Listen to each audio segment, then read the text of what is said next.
Hello everyone, welcome back to the channel, and in this video I'll be showing you Foodpanda how to change vehicle type. So without wasting any time, let's get right on the video.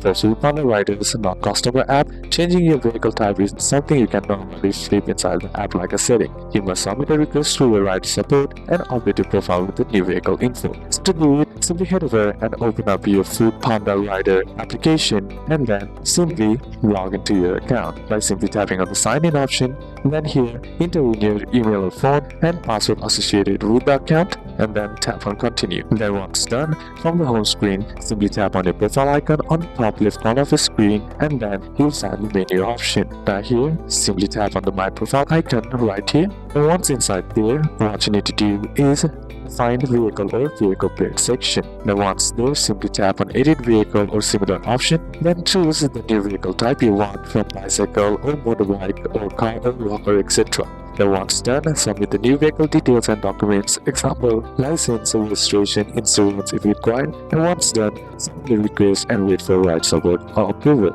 After approval, your account will be updated to reflect the new vehicle type. You may need to take new sessions or availability slots based on the new category. So these are a couple of steps that you can apply, and that's it for today's video guys. Hope this video was useful and see you soon on the next one.